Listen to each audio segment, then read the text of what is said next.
شهر رمضان الذي أنزل فيه القرآن هدى للناس.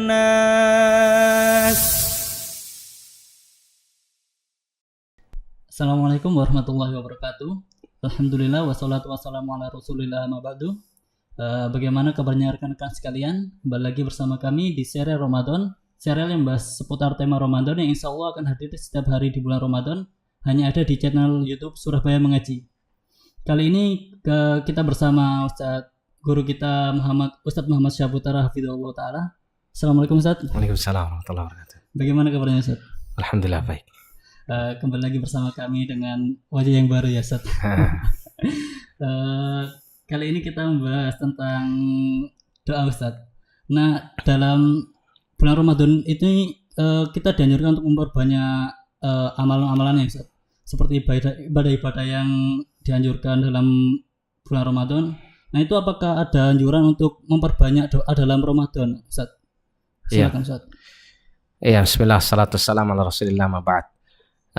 Di dalam Quran surah Al-Baqarah, yaitu tepatnya pada ayat yang ke-186, Allah Subhanahu wa taala berfirman, wa idza sa'alaka 'ibadi 'anni fa inni qarib ujibu da'watad da'i idza da'an falyastajibu li wal yu'minu bi la'allahum yarshudun.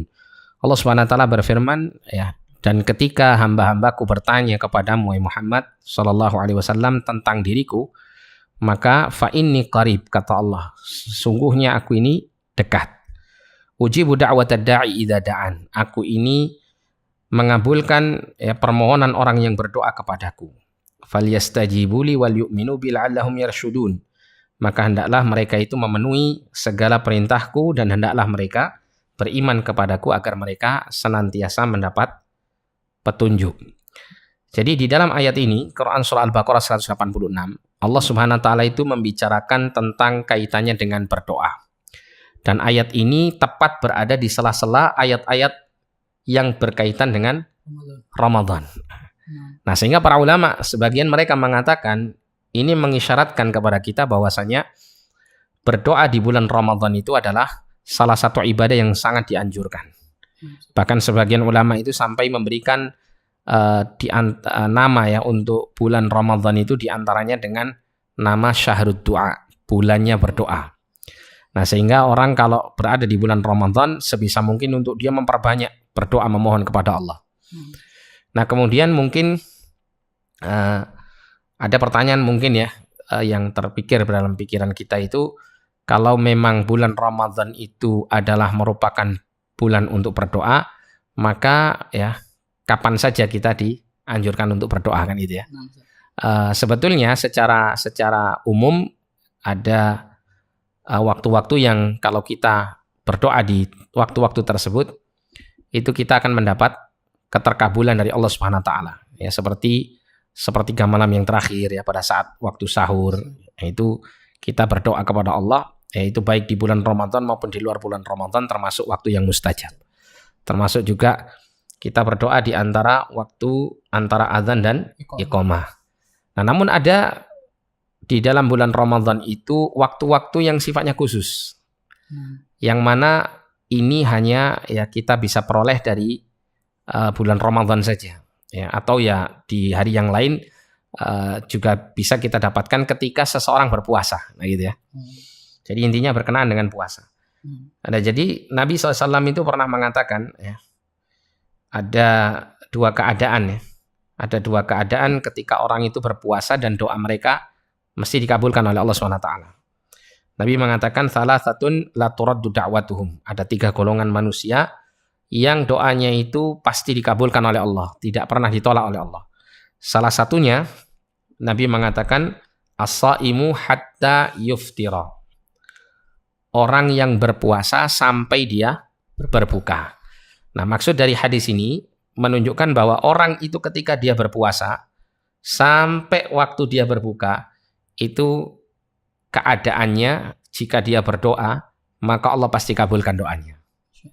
Ya, mungkin hikmahnya apa keterkabulan doa pada saat orang itu berpuasa? Bisa jadi dikarenakan orang itu berpuasa melaksanakan ibadah kepada Allah, ya, di saat itulah kemudian dia mendapat kesempatan untuk doanya dikabulkan oleh Allah. Jadi kondisi dia dalam keadaan mentaati Allah, apalagi dalam keadaan berpuasa.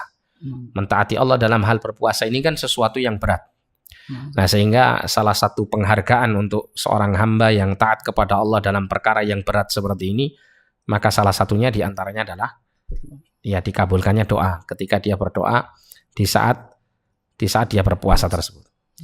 Nah, dalam riwayat yang lain, ini untuk keadaan yang kedua, Nabi mengatakan salah satu naturaddu da'watuhum, ada 3 golongan manusia yang kalau dia berdoa itu pasti dikabulkan oleh Allah, tidak ditolak oleh Allah. Nah, salah satunya disebutkan Nabi, orang yang as-shaim hina yuftir, orang yang berpuasa ketika dia berbuka. Nah, untuk yang kedua ini adalah waktu dikala dia berbuka, pada saat dia menyelesaikan puasanya, maka di situ ada kesempatan dia untuk berdoa, memohon kepada Allah Subhanahu wa taala dan Allah mengabulkannya. Nah, sehingga kalau kita simpulkan, selain kita gunakan semua waktu-waktu yang mustajab di dalam bulan Ramadan untuk kita berdoa kepada Allah gitu ya, maka kita juga mengambil kesempatan khusus, yaitu pada saat kita berpuasa, sedang berpuasa sampai pada saat kita berbuka, maka kita gunakan sebaik mungkin waktu-waktu itu untuk kita memperbanyak berdoa. Apalagi ada sebuah hadis mengenai kaitannya dengan pentingnya untuk kita selalu berdoa di dalam bulan Ramadan, karena ada satu waktu di bulan Ramadan itu yang menjadikan doa kita dikabulkan oleh Allah. Ya, seperti hadis yang diriwayatkan dari Jabir bin Abdullah, ya Rasul mengatakan, Inna lillahi fi kulli yaumin itqa'an minan nar fi syahri Ramadan. Ya, sesungguhnya Allah itu pada tiap hari di bulan Ramadan itu membebaskan sebagian manusia dari neraka. Wa inna likulli muslimin da'watan yad'u biha fayastajibu lahu. Dan sesungguhnya bagi tiap muslim ada satu doa yang kalau dia meminta kepada Allah Subhanahu wa taala, doa tersebut ya, maka pasti dikabulkan oleh Allah, yaitu pada saat di bulan Ramadan. Nah, mudah-mudahan dengan kita di bulan Ramadan ini kita perbanyak berdoa, memohon kebaikan dunia dan akhirat kita. Mudah-mudahan Allah Subhanahu wa taala yang mengabulkannya untuk kita semuanya. Wallahu a'lam bishawab. Jazakumullahu khairan atas penjelasannya. Semoga bermanfaat bagi rekan-rekan sekalian. Tetap stay tune di channel YouTube Surabaya Mengaji. Sampai jumpa di episode selanjutnya. Assalamualaikum warahmatullahi wabarakatuh. Syahrul Ramadan alladzi unzila fihi al-Qur'an